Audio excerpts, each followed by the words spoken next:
Queen Slay, thank you. Auntie, thank you. TikTok Lady, Coach Key, Cola G, Sierra, Dr. Sharon, Pete, Respect, Priscilla, Tamara, G7, GBD, Sandy, Tasha, Mama Minor. Like literally, I wish I could tell the entire list. Dimes, Layla, Tyler, Sean, Lindsay. Your problem is you. Hello, hello. How are you all doing? Hello, hello, hello.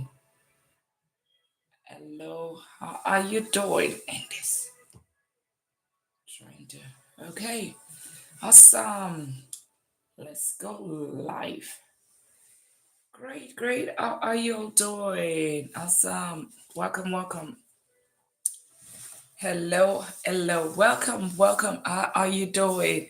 Yes, we're back tonight again. How are you doing? Happy Tuesday. We're almost half day almost half day, and it's going to be the end of the week. Welcome, welcome. Let me know where you're connecting from. How are you doing? Welcome, welcome. Yes. Oh, awesome. No more pets. How are you doing? Welcome, welcome. How are you doing tonight? Awesome. So good to have you. How was your day? How was your day? It's already Hello, Sylvie. Welcome back again. Welcome, Creative. Welcome. And of course, I have two communities tonight. I have streaming on two places. No more, but like you told me to do. And Sylvie, welcome back.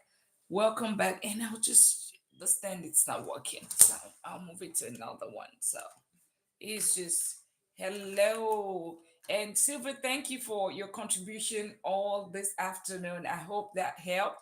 Let me know if you have any other question. No, but you're here as well. Welcome, welcome, welcome, welcome. And I'm here, we can. Thank you for all of the likes. You are in two places. And let me know whatever. Tonight is more like, we'll do teaching, we'll do any questions that you may have about your finances. And I can do a little bit of teaching again one more time. um, Normal Fred did help in creating us to talk about efficiency, effectiveness, productivity. So let me know where you're connecting from tonight. I am in Texas in the United States. Welcome. If you're new here, consider subscribing. And I definitely talk about money. I talk about lifestyle.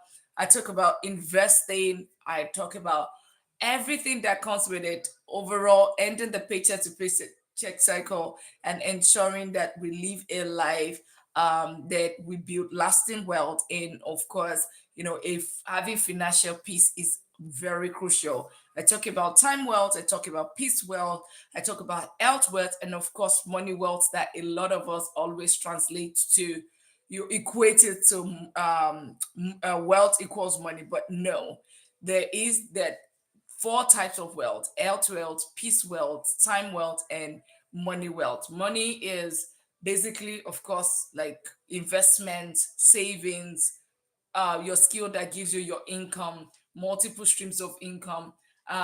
Yeah, and all of those. Yeah, but if you and of course your health is eating right, exercising, having a balance while managing your mental health. So if you're new here, consider subscribing because we talk about holistic finance and wealth. So we talk about wealth we talk about your finance, and of course we talk about when your lifestyle. How do you enjoy your life?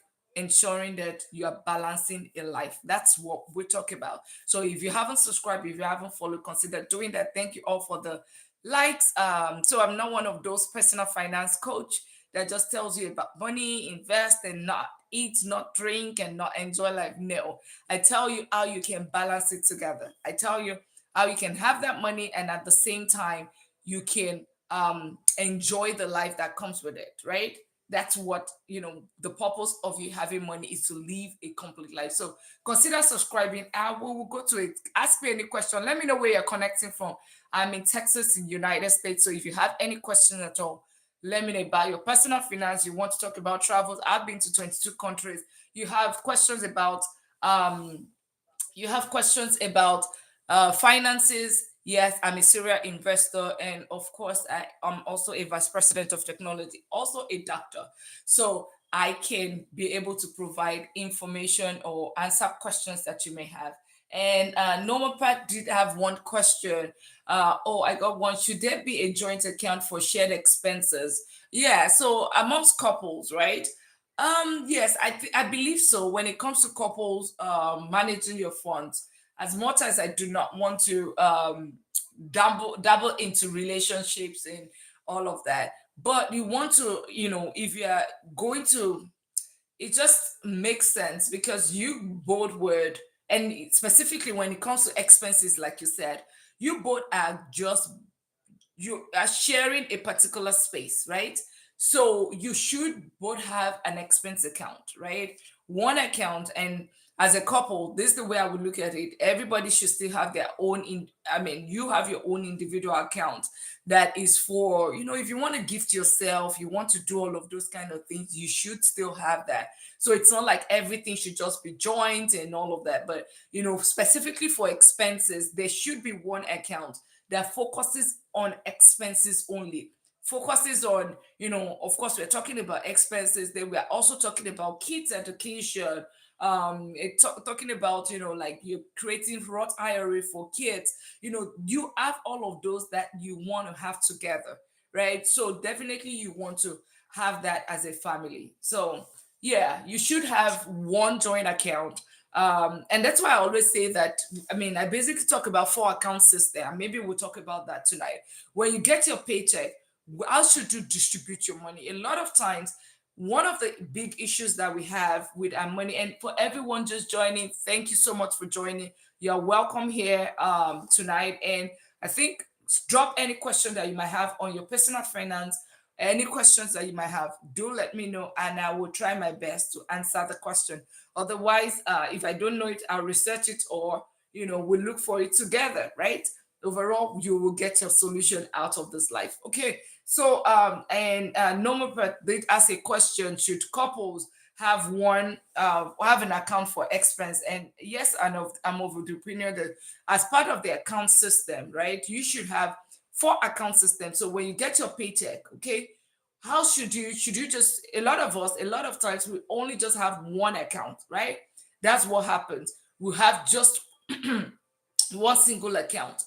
And that's, you are always wondering, you know what, I make so much money, I earn so much money, but I don't know the way where the money goes to. I don't have the direction, or I don't know where this money goes to. And you be like, and the reason why this is so is because your income goes into one account, your expenses, it's also in that account, it comes out of that account, your investment, it's also in that, it's coming out of that account, your everything is just lumped into one account. So at the end of the whole thing, the money doesn't have any structure. It's just like everywhere, right? Everywhere. It's just every, because it doesn't have structure. And that's one of the reason that you might realize that, okay, you know what's going on with my finances?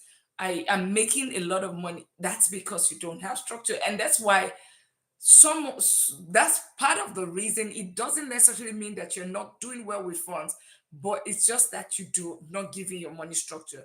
And maybe we'll talk about this tonight. What are the four accounts? So you get your paycheck, or we'll be getting a paycheck on Thursday or Friday, right? When your paycheck comes in, how should you structure your paycheck, right? How should you structure, where should you put your money? Okay.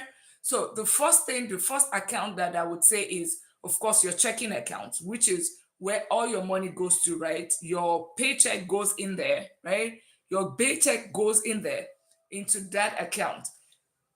And a lot of times, this is where it ends with a lot of us, like I said. But ideally, what you should do is that this account, by day five, that your income account, I call it an income account, that your income account should, and let's go to the board, right? That your income account, by the fifth, not later than the seventh of day of the month, it should almost be zero, because most of the time that's a checking account, right? It's a checking account. Why? And you be like, okay, but Dr. Lena, where does the money go to? Yes, that account that you're using, that single account that a lot of us have right now, which is maybe Bank of America, Chase, or Wells Fargo that your paycheck goes to, that account should just be a distribution center. It should not be the alpha and omega. No, it should just be a distribution center. Now, from that account, you're supposed to have another account. One, the first second account that you're going to have is your high yield savings account. What does this high yield savings account do? It returns 3 to 5%. You can open it, it's just like your normal bank account, there's nothing different. And what do you put there? You put your emergency fund. What's an emergency fund? Your basic needs, okay? Your light, your utilities, your rent, your your car note, or your bus pass, whatever, for transportation that will take you to go get that income. And lastly, groceries, food, clothing, and all of that. That's your basic need. I call it the four walls, right? Because with this is what keeps you that's what you need for life, right?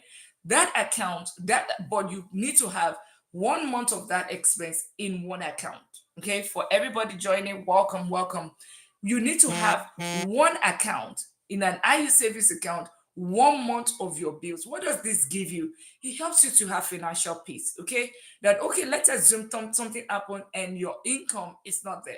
You can still have funds. You still have funds to take care of you and your family in 1 month. Forget about the fact that, yeah, okay, yeah, separate account for personal spending is considered the best balance. Yeah, absolutely. So you need to have that first account, right? That IU savings account needs to be there, right? Where you have your emergency fund. This gives you financial peace. In a case that there's a income loss, or you have something to fall back on. Okay, have something to fall back on while you're looking for another source of income. You know that you have roof over your head, you have your bills paid, you know that your kids are okay. I mean, if you have kids, you know that you can eat. Because if all of these basic needs are taken care of, you can, of course, you have skills. You can definitely you can start and get another job, start applying and doing all of that. So that is the second account that you should have at least 1 month.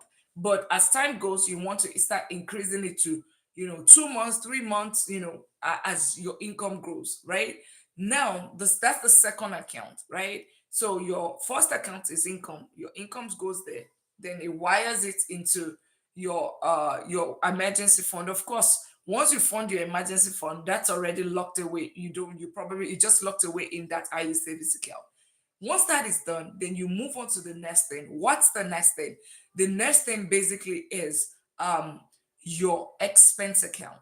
Your expense account. What is this? This expense account, it might be tied to a credit card, right?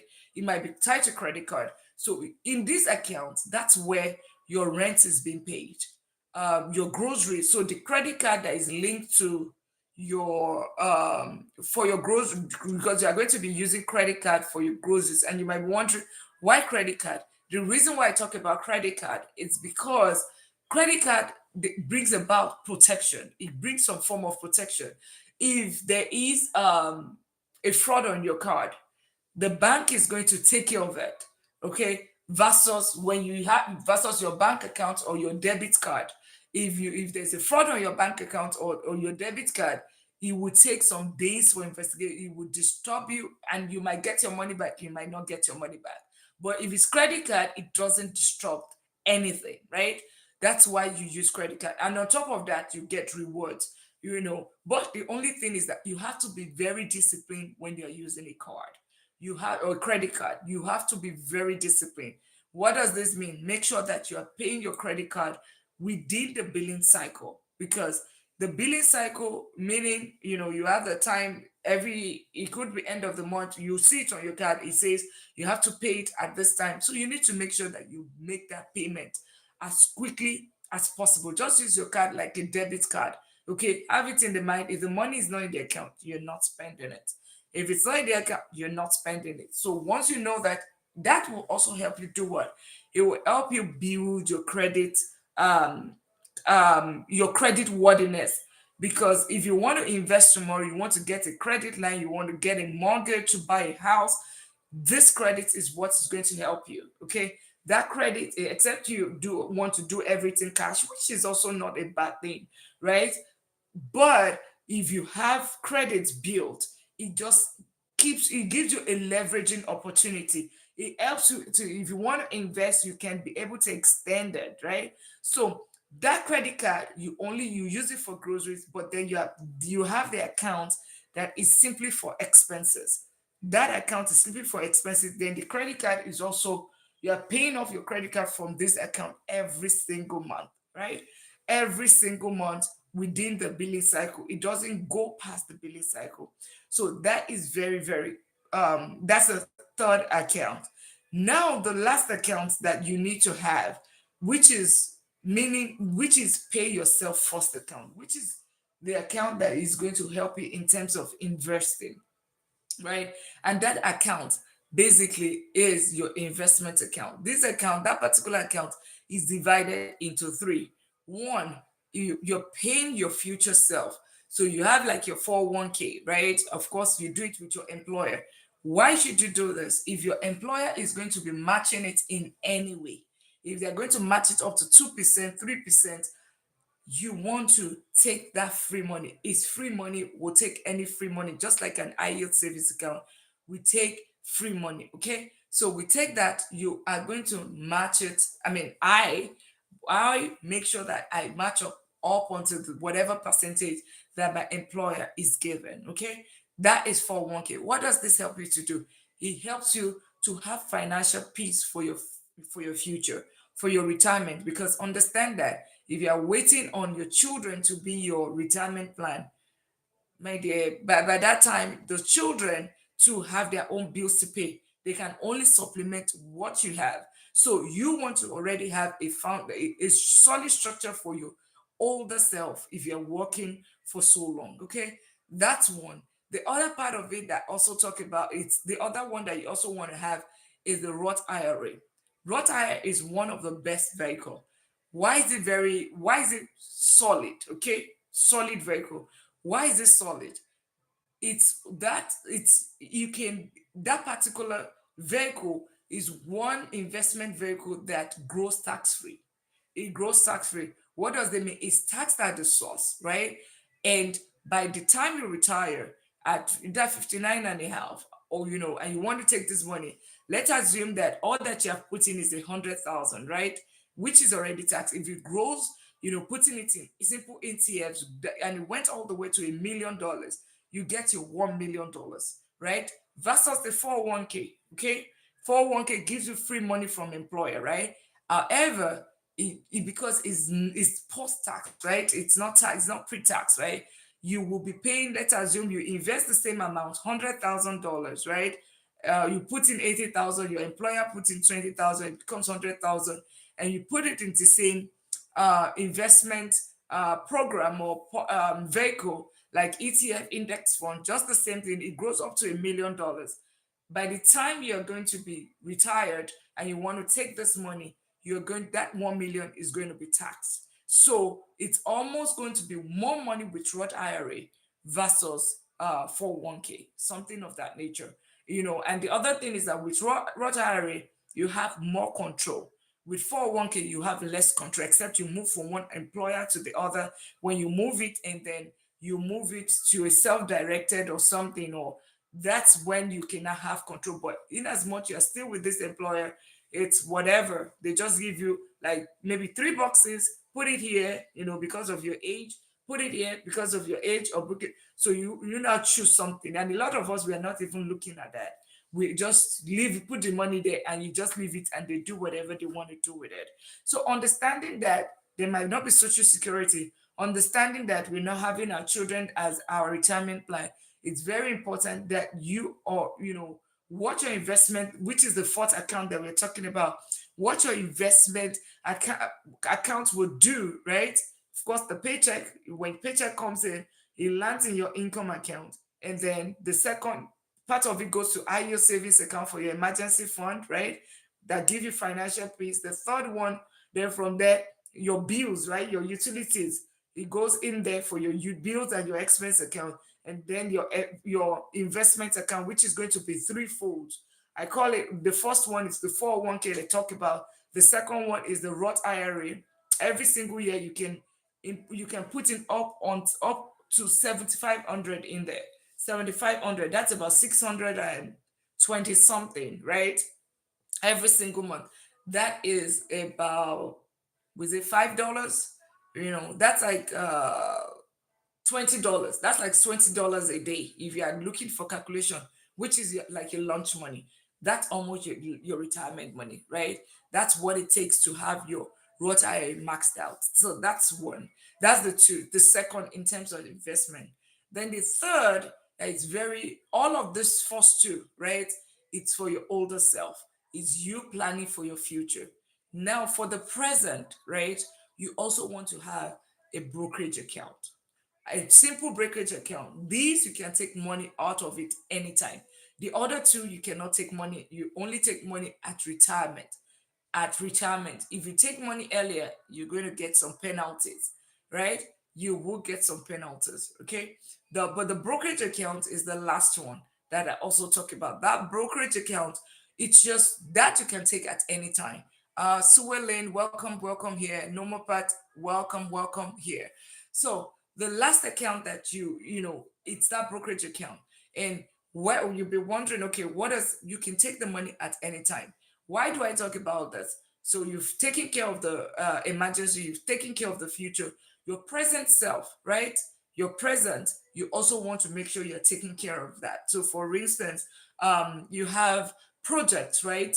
That you want to embark on. You want to buy real estate, you want to buy businesses. While you are putting that money together, because of course it's almost like a contribution every single month, right? Every single month you are putting 1,000, 1,000. So is that, and you cannot, and maybe you want to buy your investment that you want to put in money in is about, let's say $50,000. It will take you some time every single month to start putting 1,000 every single month, right? So that 1,000, instead of it just sitting, because we make sure that every dollar is put to work, right? It's not just sitting down in one bank account. You are putting it in this brokerage account, right? In that brokerage account, you are not putting it in. We here we're not doing individual stocks. We are putting it in where the multi-millionaires, so get the word, not millionaires, the multi-millionaires and billionaires put their money. And you can go on Google right now and check, where does the millionaire or the millionaires and the billionaires, where do they put their money? Whatever you find there, the first two right there is where we put our money, right? So, and the first one is what I'm talking about, the brokerage account. You put it in simple ETFs and index funds. What are simple ETFs? ETFs are basically basket of funds. Bouquet of stocks, okay? Bouquet of stocks. So, like an S&P 500, the top 500 companies in America, top 500 companies, a company like Amazon, Apple, Meta, Google, all of these companies, 500 of them, you know are in that fund. So when you are investing, you are not just investing in one company, you're investing in the top 500 companies in America, right? That's what you're basically doing. You can also decide to just also do the top. You can invest in the entire stock market, like a VTI, like the entire everything, and you just get the average instead of, it's just like, you're spreading your risk. Definitely diversifying your portfolio, spreading your risk, because imagine if you buy one stock, that stock might go down. The risk is higher, right? But if you have it spread across, the chances are very low that everything is going to go down. Even if it goes down, it's going to come up. Okay. And if you had gone and checked that on Google, where does the multimillionaire put their money, or the billionaires put their money, you would see that is number one. Even when they ask Warren Buffett is a wealthy investor. He is they call him almost the lord of investing, right? When they asked them, where do we invest, he said, put in simple index fund or ETFs. So a lot of time we overcomplicate things, right?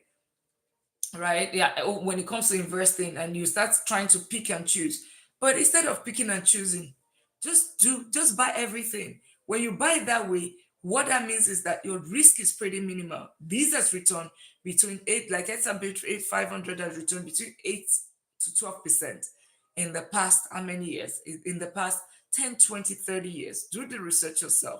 It basically means that you are almost going to get an at the minimum 8% averagely. Okay, just leave it and lock it. Okay, and it just keeps growing. It's way better than a CD. It's still better than your IU savings account. It's still better than Stephanie. Welcome, welcome.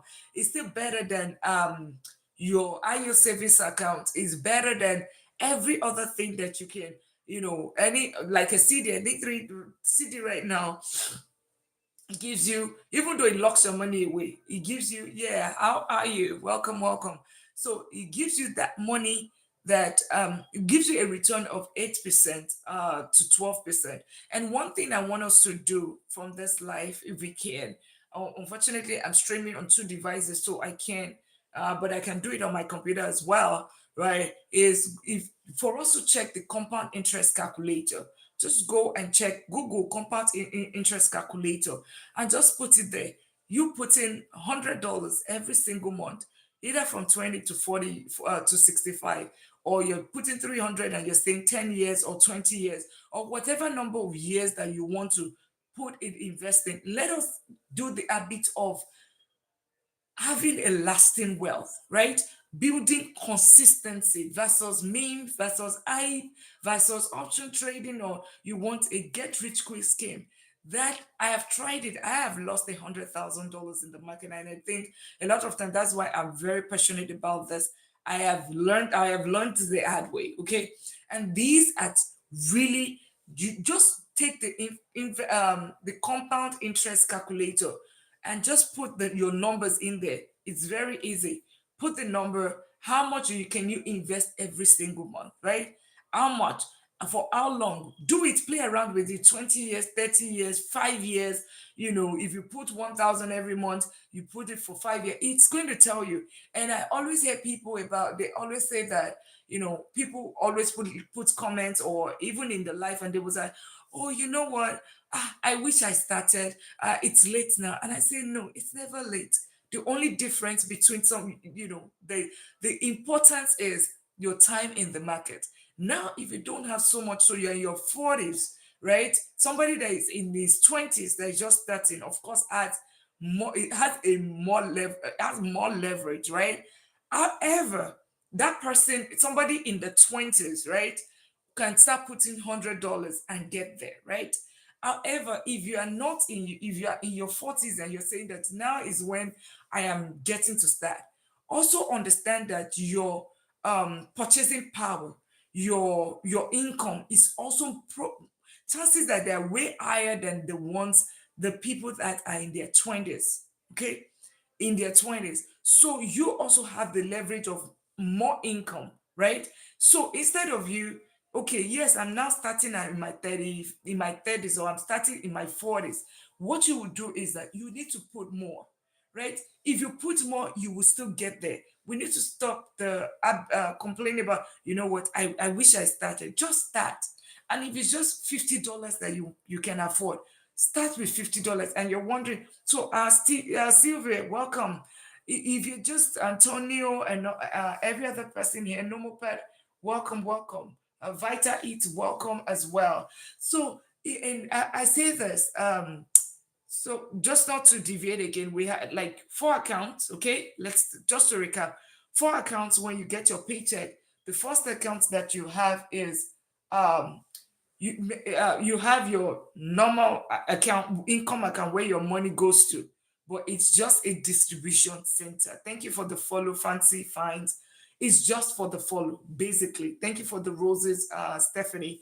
It's just a distribution center. Okay, that's just it. That's what that account is for. Okay, and every one of us, if you are employed right now, or if you have a business, you definitely have that account. And most of the time, it's Bank of America, Chase, or Wells Fargo. No problem with that. Now you need to have the second account, high yield savings account. And that is simply for your emergency fund. That you would put your emergency fund of 1 month, right? You put it in there. Now, if you have some high interest card, high interest debt, any debt that's about 8%, 10%, personal loans, you want to focus on clearing that, because really, if you don't have any business in investing if you have high interest debt. So you have credit card of 27%, you have all of those. Just go take care of that first before you start options trader. Hello, welcome here. You don't have any business in investing. Just focus on paying off those debts first, okay? Before you start investing. But let me go back to my account, to the account first, then we can go back. We can now talk about why I said you don't have any business in investing, right? Okay, so you have that second account. It has your emergency fund in that account, okay? Emergency fund of 1 month, right? Emergency fund covers your expenses for 1 month, your housing, meaning your rent, your utilities, groceries, and your car or transportation, anything that it gives you financial peace that, okay, if this income is not there, I am good. Okay. Then the third account that you're going to have is you're going to be having your your bills account. So you see that bill that you put 1 month bill that you have in your emergency fund. Now you have the one that is actually for that particular month. Remember, it's your paycheck for the month. You have that. So you're going to have your credit card attached to that. And I said the reason why you should have a credit card. The reason for a credit card, basically for me, is because it creates some form of safety, but you are using it like a debit card, so that if there is fraud on your credit card, bank takes care of it. They have their insurance. But if there's fraud on your bank account or there's fraud on your debit card, yes, even though you will get or you might get your money back, right? You might get your money back. I we don't The chances are that it takes you time. It takes time. Okay. And then lastly is investment. It's your investment account. So your paycheck, the last part is your investment account.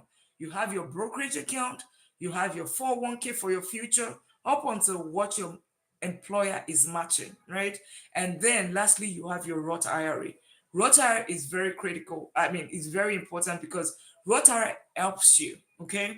Roth IRA, because it grows tax free, right? If you put 100,000 and it grows to $1 million, you get 100%, 1 million, versus the 401k that will be taxed later, right? It will be taxed at whatever tax bracket you are when you retire. So those are like really the accounts. Then you have the brokerage account. While 401k and Roth IRA takes care of the future, right? The current brokerage account, it would be taken care of by your present. So you've taken care of every other thing. This money in your brokerage account, that is what you use for investing. And here we talk about simple ETFs and options trader. Yeah, here I talk about in this community, we talk about building lasting wealth, right? Consistency, compound interest, simple ETF and index funds. We really do not do futures, options trading. We don't do, it's not one of the things that I teach. I respect those that have the understanding of that, but I have personally lost money in options trading, and maybe anything of my fault, not getting sufficient education, but not and respecting every individual. So for me, I see it as a gamble, because if you think that a stock is you projecting that this stock is going to go up, right? You think that, oh, this stock is going to go up. You're projecting. What if something happens and it goes down, and then you start losing your money? That's how my friend lost 50,000 to Tesla options trading in 1 week, right? In 1 week. So we in this community, we go with what the Lord of investing says. Warren Buffett, simple ETFs, right? Slow. I mean, I wouldn't even call it slow. Steady compounding interest. That's what we deal with, right? Because I have seen that it works, right? It works if you, and we did the check earlier. Where does the multi-millionaires and the millionaires put their work? I think it was Silver that even did that check, and it was confirmed, or Stephanie or Sylvia, one person did that check, and it was confirmed that they put it into the first two that we had was was uh one was ETF and index fund. Simple ETF. I mean, they are the same thing, right? Potato, potato. One is just during the day, the other is it has to be end of trading, right? Then the other part of it is with real estate. Real estate, think about it. When you put money in IE savings account, 3 to 5%. Thank you all for the likes and thank you for the follow, right? If you put the money in simple ETFs, right? If we put it in IU savings account, I call it beginner investing, right? IU savings account, it gives you 3 to 5%. It's just simple account, nothing different. It's just your regular account. Like a Capital One will give you 3.3%. You can take your money anytime, just like a normal bank account, right? I mean, it's not just like it is a normal savings account. I keep saying just like it is a normal savings account, right? Vero will give you 5%, which is pretty decent and sick, like Gen Z would say, sick, right? 5%, just putting your money in one account. And then we also have then you also have the intermediate investing, which is the simple ETF and of course the index fund. And lastly, I talk about real estate, right? Real estate is, I call it advanced investing. Real estate businesses, those are more advanced because it require, why do I say advanced? With ETFs, you can invest as little as $5 every. You can say that every single month, remove $10 and you invest it, and you'll be fine. But when it comes to real estate, as aside from the fact that it requires a lot of processes of for you to get approvals and all of that. It also requires some capital, right? So that's why it's more advanced. Then, of course, it's something that can be tied down for so long, right? So that's why I call it advanced. And I always say that you know you want to, as much as possible, get sufficient education when it comes to that. Okay.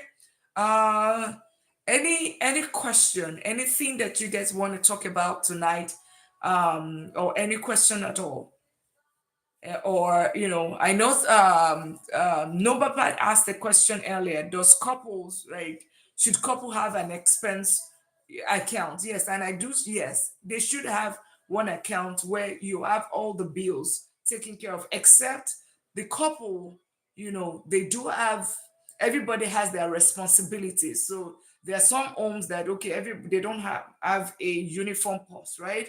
If they don't have a uniform post, somebody, they might agree that, okay, you, as husband, or you pay the, what's it called, you pay the mortgage, you the wife, I'm going to take care of or I'm going to take care of what's it called, the groceries, and everybody takes care of their car, or, whichever, because there's so many dynamics that come with families these days. So but you ultimately just need to figure out what structure works for you. But in everything, because I'm a mother and you probably would have heard that I'm a mother and so in everything that you do, make sure that the kids are always taken care of. They are always taken care of, because a lot of times when we do have individual, separation like that, what happens is that everybody's keeping theirs, this person is keeping theirs, they're doing their thing, but then you forget that the kids are in the middle, right? And because, thank you for the likes, the kids are in the middle, and those kids that are in the middle, it's going to, you might think that, oh, you know what, it really doesn't, it ends up biting you, because a time will come when it's time for the kids college, everybody will start looking at themselves.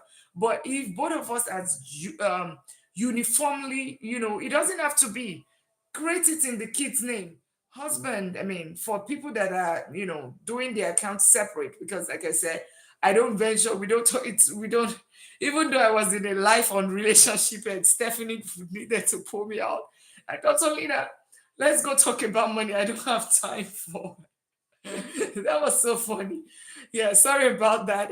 I totally just got engrossed in that life, about what they're talking about. And I didn't realize, oh, I lost track of the time.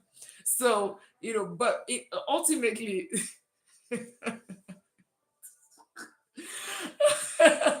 That was, and for any other person, sorry, we were on another life, and it was so funny. I was on the panel, and I saw Stephanie is part of this community, right?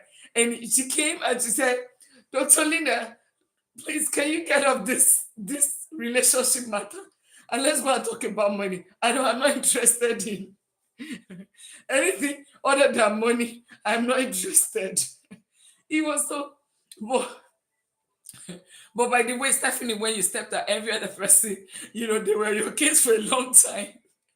So, but seriously, we need to, in everything we need to take care of this, the kids. I am personally, one of the things I got in you, I would have heard me say it over and over again, is how did I get into investing? It's all about me trying to figure it out. I said it, with the 529. I think Silver, we talked about it earlier. The 529 wasn't just working. The 529, Vita Eats by Yeti. Do you have any question?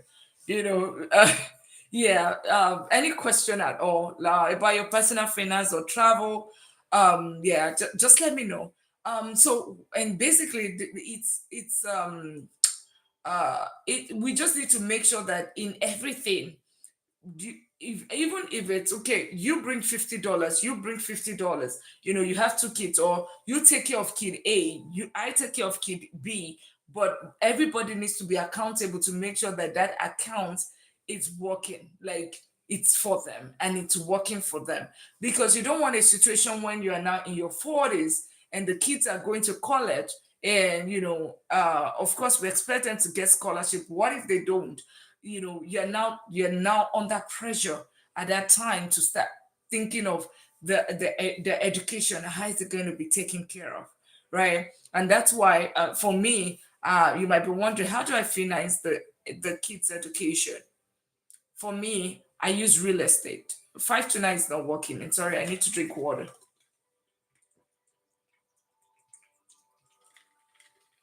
529 is not, you know and I basically use real estate. Okay. And a lot of people, I mean, we were having this conversation earlier, and I see that it's something that people want to talk about. Let me know if it's something that we want to talk about, and we can definitely bring it up and talk about it. For me, um I use real estate to, instead of the 529, okay? Because I realized I did 529 for about 2 years. And for people that are new here, 529 is more like an education fund, right?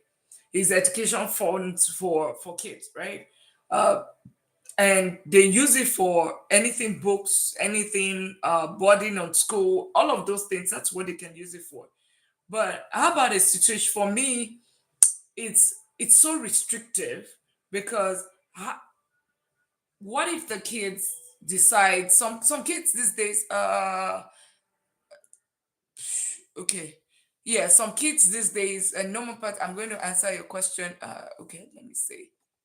Okay, so, well, I have one question here, then we go to the kids. When you finish, okay, what is the risk tolerance for investment? Okay. Yeah, I can easily answer that. My risk tolerance for investment is moderate, right? I wouldn't say I am. I'm not going to do high risk, and of course I'm not going to be doing low risk, right? Because I also want return on my investment, right? But for me, I do something that is calculated risk, right? That's what I focus on. So I need, and that's part of the reason why I am not doing 529, by the way, or I ended the 529 cycle, because something that is not within my control, right? It is, it's hard, right? It's outside of my control. I am not the one picking the stocks, or I don't have control about, except people that have 529 correct me, because there's nobody that was asking me, where do you want to put the funds. They were just busy managing it, and I don't know what was going on with it. And the return was crazily slow. It was annoying for me. Also had the UTME and all of that. And because of that, I figured that, and this is where I said my own risk tolerance is at the middle, right? It's moderate. I want to be able to, as much as possible, have control over things, right? Um, The stock market, I don't have so much control, right? The stock market can go up and down, right? However, I still want to invest in the stock market, right? But what is the thing that can bring some control? The thing that can bring some control for me is the fact that I am invested in a vehicle, an investment vehicle that has I've seen the track record is generated between 8 to 12%. It's giving 18 to 22%. It's giving dividends consistently. So that is for me, and I have also had people that have walked this path that said, okay, put money, and they are multimillionaires, they're billionaires, right?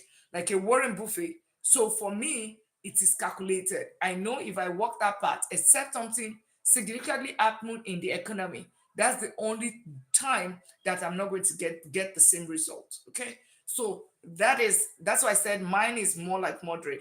And then the second part of it is okay, for instance, in real estate, right? Like a real estate, I will be basically I have control. That's why I am more, how do I put it? I am heavy in real estate, right?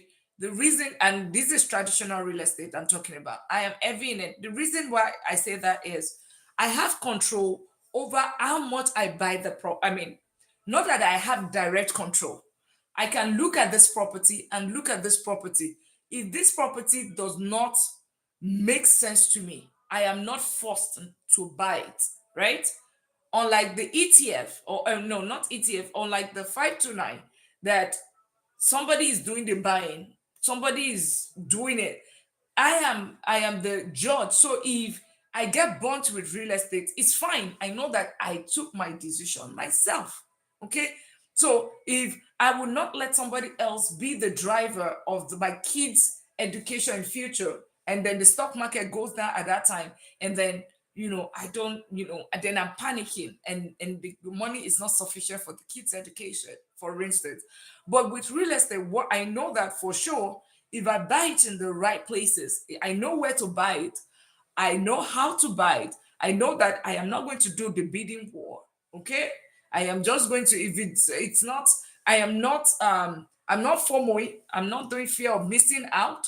I'm buying it. I am making sure that when I'm buying it, I am buying it at 80% of the value.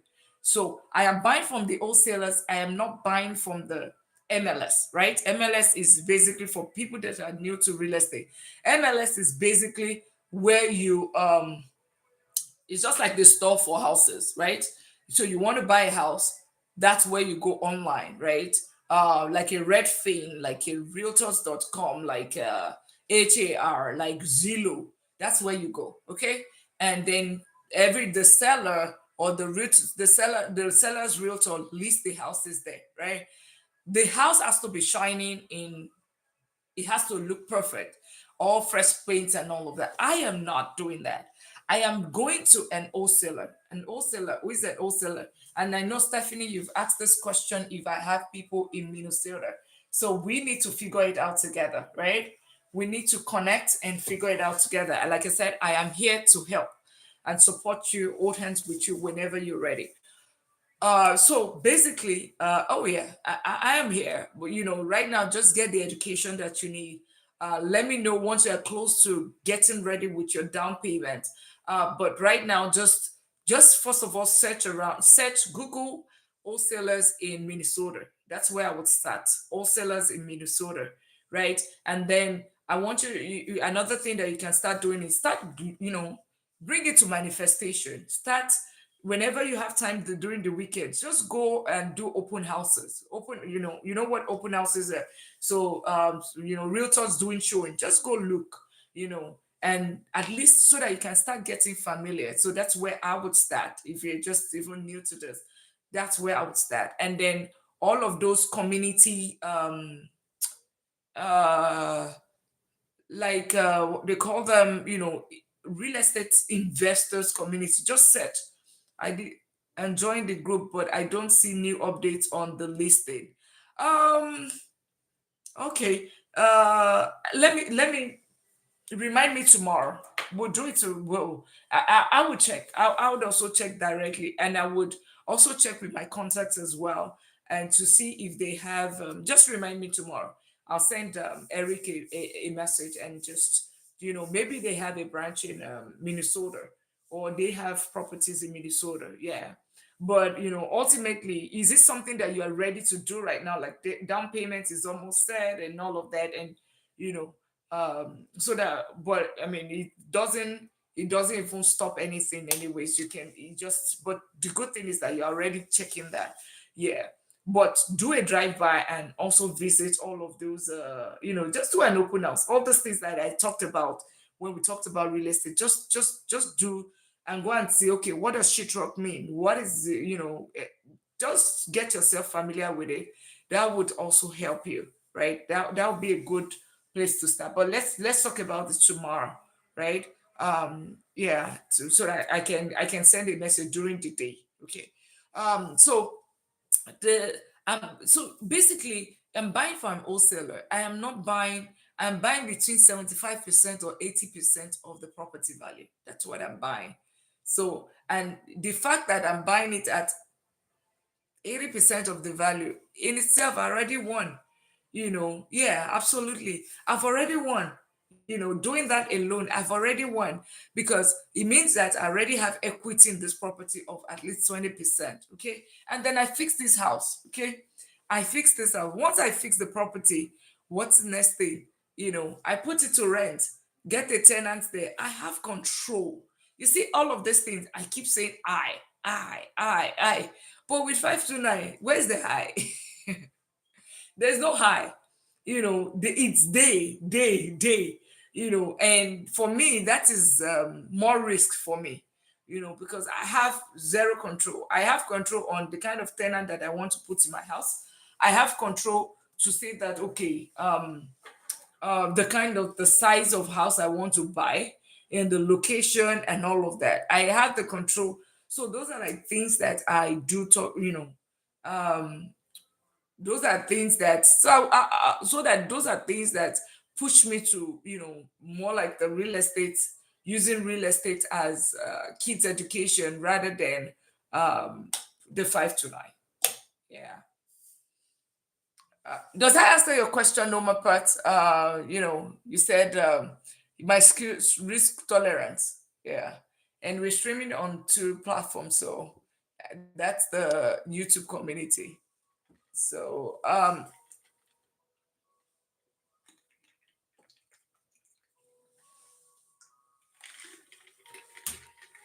sorry, I'm trying to get my water in.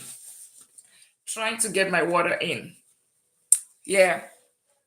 So any other question? Any other question? And we'll just any other question? So, and really, in everything, which I was watching something earlier today, and it's, if you have not followed me on Instagram, is Money Talk with Dr. Lina, and you see some videos. It's on IG is more interesting, because you see certain videos that are so interesting that you would literally just you'd be surprised, like, because it just tells, just imagine saying that 77% of the luxury items are purchased by the middle class. So a lot of times, if you have the structure, right, and you do not have discipline, okay, maybe we'll talk about discipline a little bit. A lot of times, one of the problems that we have, and we're having with people with paycheck to, professionals living paycheck to paycheck, is the lack of discipline, and um, literacy, delayed gratification, those three things. What does this simply mean? If you're not disciplined, and you're always eating out and all of that, that money could have just been invested, right? And if you can, in terms of delayed gratification, it's almost like you saying that you're spending everything right now, instead of you taking some, save it, and invest it. When you invest it, you would definitely be able to, like, okay, you know what, that thing that you want, you would still get it. But it's just that you don't, a lot of time we want instant gratification. Every one of us want it now, now, now, now, now. That's the same way we'll do options trading. That's the same way we would invest in, there's some things that I hear these days that they will say, oh, this thing has crashed now. And somebody will say, oh, I lost 50,000 and I lost $70,000. If only that 70,000, if you put it in simple investments, yes, you might not get the return that, okay, like get rich. It's just like when we talk about fix and flip, when it comes to real estate, you will get instant gratification because you fix that house, you sell it, you get 50,000, right? You get, 50,000, 60,000, which is decent money. However, on that same property, if you wait for it 20 years, for instance, 20 years might sound like a long time, and I agree. But that 20 years, you would have that property, you will get almost times five of the $60,000, and you will still keep that property. But a lot of time is almost like we want to kill the chicken that lays the egg, So there has to be like some form of discipline where we just have a structure, right? Have that structure. Let your money come in. It goes into, and this four account structure that we talked about earlier will help you achieve that purpose. It will help you. It will help us all because it did help me. The minute I started having that structure, it did help me. Because I know that my money goes here, my money goes here, my money goes here. So once I've fed all those four accounts, I know that even if there's anything left, I know that, okay, whatever thing that is left, there's no guilt. It's almost like I've taken care of everything. Then if there's anything left, it's okay. I enjoy my life. And I know because I know that I've taken care of the future. I've taken care of the present. I've taken care of my bills. I've taken care of everything. There's no guilt. There's no guilt. Then you can now start doing whatever. Of course, you can also put more into the investing and all of that. You can also put more. There's no harm in increasing it. Maybe you were doing $1,000 or $500 before, but you know that okay, this month you can, you have so much excess. Take some of it and splurge. Enjoy yourself, but take some as well. Half the remaining half, put it into investing. So, like, if another thing is that I know that also helps is, you get salary increase, right? When you get salary increase, that increment, let it go towards investment. Let it, just leave it as it is. Don't just leave it. Okay, you can take a little bit and say, okay, reward yourself, but do not now let your lifestyle, don't let lifestyle creep just come in. Okay, because my income went up by 2% right now, and then you let your lifestyle go up by that 2%. No, you can increase it by 1%, but the remaining 1% invest it. Another thing that I know that also helps is, um for those that get bonuses, if you're getting a bonus, right, that bonus, take a little part of it. You can use it to a little part of it for vacation because he also always remember that the way, I mean, this is me. I always remember it is also me that is working, right? And that's why that might differentiate me from other personal finance people, guys that will say, okay, keep saving, saving. No, mine is, I'm of the opinion, yes, you're working, but because every single day of your life, it's gone and it's gone. And that's why I said it's money and lifestyle that I talk about. It's gone and it's not never coming back. So you want to also treat it nice. However, you have to do it within a certain limit such that it's called a balance, right? It has to be balanced such that okay, you are living that life, right? You're still going on vacation if you have to go on vacation, but then you are making sure that you're taking this money, you are also investing it. take care of every other thing. The extra, like your bonus, when your bonus comes, take some of it, treat yourself, but take the other thing, use it as a seed for investing. Trust me, with this principle, this is how I went all the way to double digit portfolio. It's almost like that doesn't mean that when I was building it did not mean that I wasn't enjoying myself. Trust me, I have been to 22 countries, like I said. So obviously, I was also enjoying my life, right? Because I cannot, it gets to a point where I can't wear a bikini. I can't. But I still, when I can still wear that bikini, of course, I want to flex it to the highest and look good, right? Yes. But at the same time, I'm sure some people are cracking up already. Like, but at the same time, I am saving enough, right? To invest, right? And it gets to a certain point for me where it is not just it's my investment, right? That now pays for those kind of lifestyle. So you probably see some billionaires and multimillionaires flying private jets. Trust me, it is not the profit from their business. It might be some profit.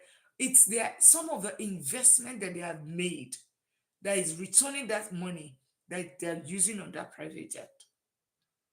You'll be surprised. So, and I gave an instance sometimes, and some people would have probably heard the story of I wanted to buy a car. I really said, okay, you know what, this car, this is either this car or no other car, right?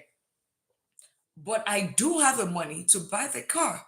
So because of course I've worked to get it, but I cannot just imagine myself that my time, because it's literally like my year of worth of money or 6 months of my work is what I'm going to use in buying a car. It just did not click in my brain. Even though everybody was saying, Dr. Lina, you work so hard, you hand it. It still did not click in my brain. And what did I do? I just basically said, they said, okay, you know what? If you will not do that, okay, what do you want to do? Because, I mean, you're not going to buy anything less. So if you're not going to buy anything less, but you still want to buy this car and you don't want to use your time. So what did I do? I took the money, I used it, and I bought a property, right? And that property pays the car note every single month. So far, there's the tenant in that place. I'm having that car for free, right? I'm living in I'm riding that car for free. So that's and those are like the kind of decisions that I use that as an example because now I have now had a chicken that is I put it like an investment, right? And then this generates money every single month. That's what. Thank you so much for the likes. This that generates money every single month that I used to do the to feed my lifestyle. So those are like things that I want us to consider. Um, you know, delayed gratification. Think of what can feed your lifestyle. Just us thinking about it. And really, I know it's already late. It's already late for me too. I wanted to, is there any questions that you have? And Stephanie, please, let's connect tomorrow and let us talk about that Minnesota. It's also going to build my knowledge as well. I wanted to, let's see how we can help each other to, I mean, help you to support you to get your first rental property. You know, yeah, I think that's the first step. Yeah, that's the first step. But you can also another thing that you can start doing as you're laying on your bed tonight. Go on Zillow, go on Redfin. Have you downloaded those apps? Redfin, Zillow, Realtors.com. Yeah, just go on that and just be checking the properties that you have there, right? What are the properties? Look at properties that have been there more than 30 days, more than 60 days. They probably are going to be motivated because another like the one that I told you about, the Kathleen Darren, welcome. Like the one I told you about, the one that I bought, right? That particular property, I bought it off MLS. But the story is it was the owner was going to go into foreclosure, right? That was the story. And but it's not yet in the foreclosure. And he was ready, but he said, okay, it has to be a cash buyer, right? So if you can also go there, there's instances where they will tell you that this is for investors. So they're saying we are selling as is, you know, we're not making anything, we're not making any changes to this property, we're selling as is. Okay, so that's another one. Then you can also start searching, properties that are being in the market. So put the grid property that's been in the market for, greater than 30 days, greater than 60 days. Chances are that they're dropping the prices of those properties, right? What we need to do is to verify that those properties, are they below the market, right? So that is also another strategy. You remember that those wholesalers too, that's how they also search, right? That is how they search. They would also go online, they do all the search, they negotiate, they go, but the only thing is that they are not going to be talking on MLS. Then they try to get the record of that seller, then they reach out to the seller. Does that make sense? They reach out to the seller. And another thing that you can check that tonight. Another thing that you can also do is you can check on if there's also some foreclosed bank foreclosure, like bank foreclosed homes that are on MLS as well. I did buy one too that it was off MLS, but it was bank owned, right? They will call it foreclosed homes. You will see it on MLS. They are there as well. You know, that's the other one that you can start searching and see if there's any available. And I bought one like that. Of course, it was a disaster. It was, in short, there was bullet on the wall. It was a disaster. And I remember the first day that the realtor went there, and the realtor was like, because I had to go through a realtor, and the realtor was like, what are you think? What are you doing? And I was so smiling. Yeah, I'll try and do this tomorrow. My fear with foreclosure is that thought you need to pay cash. No. So the ones that you see online, right? The one that you see online on MLS, I want to believe that you can finance it. Like, let me correct myself. Yes, you can actually finance those ones, right? But the thing is, but the foreclosure I'm talking about, it's online, it's on MLS. So it's not, you're not doing something that you're not going to eviction, and no, no, no. I mean, you're not going to auction. No, this one is MLS. They will put the terms and condition there. Okay, they'll put the terms. If they require cash, they would state it there. Does that make sense? So if they're saying that it doesn't require cash, then you are fine, right? And then if the cash is the issue, the cash is really, yeah, the cash is not necessarily an issue. Remember, I was talking about add money lender earlier, right? We talked about add money lender earlier.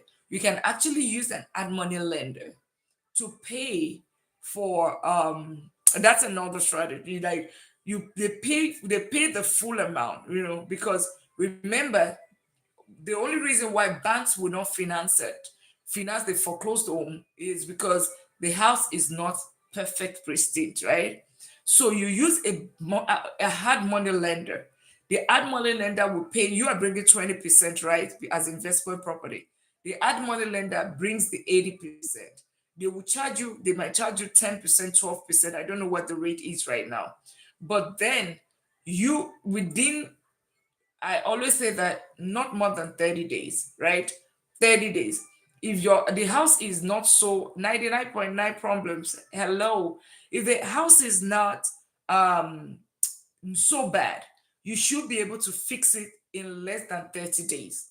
In less than 30 days. So for your first, you don't want to do something that is so, not, maybe you just need touch of paint, you just need to change the carpet and all of that. All is good, and put some very, shiny appliances, and it's good.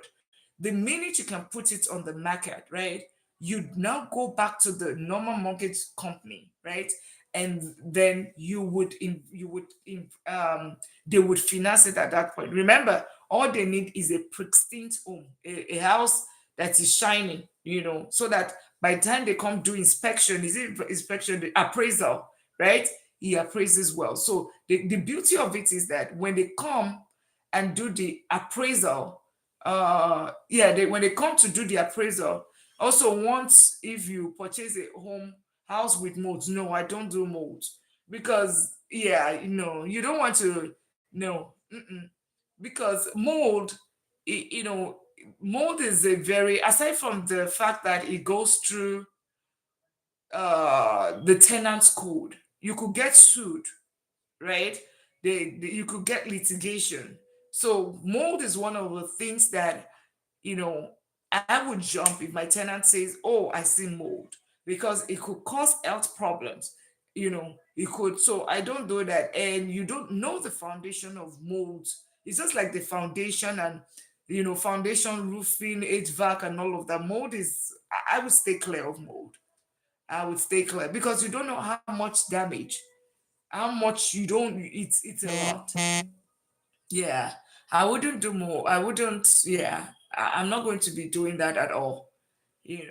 Because anything that's flawed, I would try to stay clear of that. Because for all you care, you don't know the foundation. Yeah. I'm not going to do mold. Yeah, I wouldn't do mold, and I would not recommend you to do that. Except yeah, I wouldn't even recommend, especially if you are just starting. I would say, because this is where people get, but do not, when you are starting into real estate, I want to recommend that don't start, like my first rental property, it was almost good. We did tell you if a house has it. This part of the inspection, right? That's part of the inspection. So you mean as a wholesaler, right? As a matter of fact, moat is one of the ways that you can actually back off from a property. You can actually back off from a property if it has mold. Yeah. If they need to actually tell you that, right? You can actually back off from a property if you have mold, because mold is a very, yeah, is a very, and it grows really fast. Yeah. So it's not, I would do something, okay, if it's sheetrock, all those walls that are broken, right? I would take care of that. I would do something issues with, okay, it's not dated, right? It's not properly, the paintings are old, or they have multiple colors in different rooms and all of that. I would definitely take that. But mold is almost like it falls into the category of the foundation that we talked about. Yeah. But very solid question that you have there. No, mold, I wouldn't recommend you more. It's just like, maybe I'm not going. I'm even going to add mold to my list now. If a property has mold, and you can smell mold, you smell it, you yeah, you can see it. That's why, remember, I did that. That's good to know, because I was scared they can paint it and it will be difficult for someone. That's why you do inspection. Remember, I did say that if you well, that's the risk of buying wholesaler, right? Right? That's a risk of using all those wholesalers, and doing cash buying and all of that, and all of those buying off market deals. Yeah, but then you can also try to do inspection, especially for somebody like me that I'm pretty experienced. I can easily step in there, and I can easily figure it out that there's something wrong, right? Even if they paint it, it does have some funny smells. But then if you have inspection, the inspection would definitely get in there, and they would see it at the back of the wall. So I mean, yeah, it's going to be there at the back of the wall. They would see it. And then there are mold testing equipment. They have mold testing equipment. They have mold testing equipment. They have what's the other thing? If moist, if the house is moist, they will check in the wall if it's wet. So you'd say it. Yeah. I said, thank God for inspection. Yeah, but you're asking the solid question. You're asking very, very solid question. You know, yeah, but do not be do not be scared about it, right? Do not. You're doing the right thing. Asking all of those questions right now. Okay, you're doing the right thing, asking all of those questions. Is the mortgage company that takes care of it? No, you take care of it. You do take care of it. It's also it's less than $1,000 depending on the size. Most of the rental property that maybe maybe between 200 to $500, but it's worth it, right? It's definitely worth it. But that is the point where you bring inspection in. You yourself, every other thing would have checked out, right? So you don't just take inspection from you have to, like, you'd have looked at the numbers. Remember the numbers we talked about, right? You have looked at the comps, you look at the ARV, after repair value, that's ARV. You have looked at it. Okay, what is the mortgage, right? What is the potential rent, right? You've looked at that. Do I have equity? Do I have cash flow? You have looked at it outside. Okay, what does your rehab, what does it cost? You have looked at what's it called? You've also looked at the rental comp, the days on market. You've looked at all of that. All of that is what you have taken looked at, right? So before you now say that, okay, it makes sense, and then it's like the third level before you now say, okay, you want now, this is the showstopper. You now, at this point, you are just basically looking, every other thing has checked out. You are now looking for the thing that is not checking out. Does that make sense? You are now looking for the reason why you shouldn't buy it. That's more like it. Every other thing looks good. Every other, think about, it looks good on paper, right? Right? Trust bots verified, something of that nature. Now is when you now get an inspection company. Otherwise, you will just realize that you keep doing inspection here, you do inspection there, you do inspection there, right? Yeah. Does that answer your question, Stephanie? And normal part, how are you? Any other question? Any other question, normal part? Okay. Any other question, Stephanie? But an amazing question. Amazing question. I see you succeeding when he yeah, yeah, I see you, you asking all of the solid questions. Yeah. Great, great, great, great, great, great, great.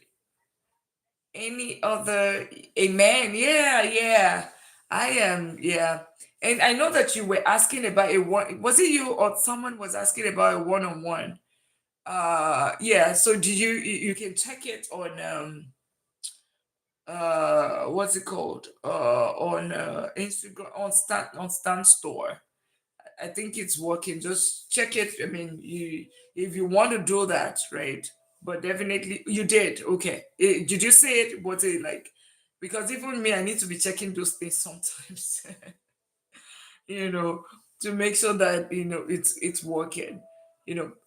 So yeah, so definitely, and for every other person, I okay, okay. So I need to check it myself to just make sure that yeah.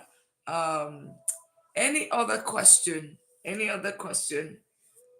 And I'll just be, we can just be here for a few more minutes. I know it's already late. What time is it now, Stephanie? I think it would be like 11:30, right?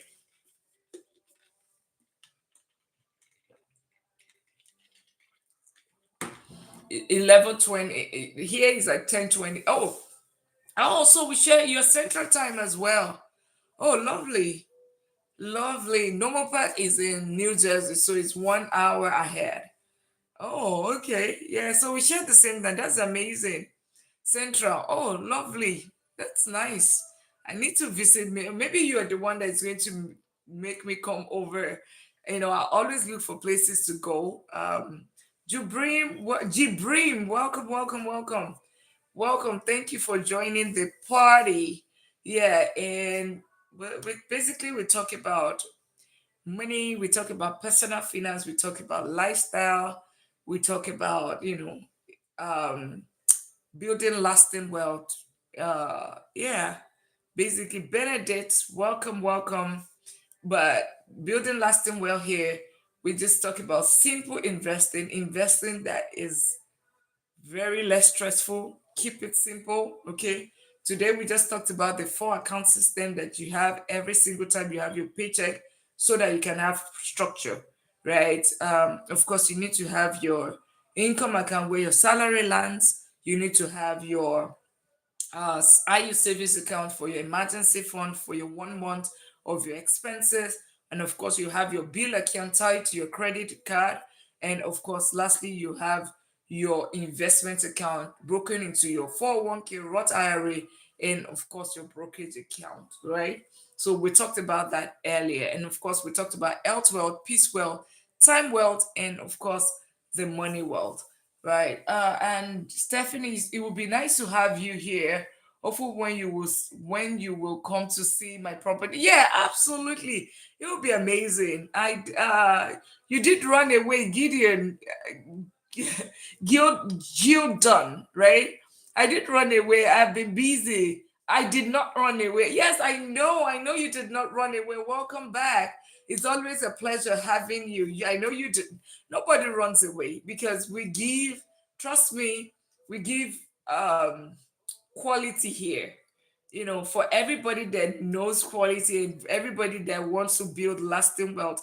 And that's why we are like, we in this community. That's why I know, if even if it's just two people, even if it's just one person, I'll show up, right?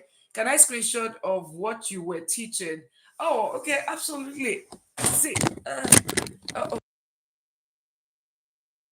that would just help as well. So let's see. Can you see? No, I need to flip the screen, right? Let me flip the screen. I didn't realize. Yeah, because we did not do the screen earlier today. We did the screen earlier. So these, what light? And let me push it so that you can see. So we talked about, I mean, we've been talking about this, the money, like the four types of wealth, which is money wealth, health wealth, peace wealth, and time wealth, right? And of course, the four account system, I mean, okay, that the four account system, I didn't even write it, but these are like the investing that you should have: income, smart investing, your IU savings account, ETF, S&P 500, Nasdaq 100, dividend ETF, cash flow, and of course have your rate, right? So yeah, and I think I need to update this board as well. With what's it called? I need to update it with the four account system that we have. Awesome. The four account system, but the four account system that you should have is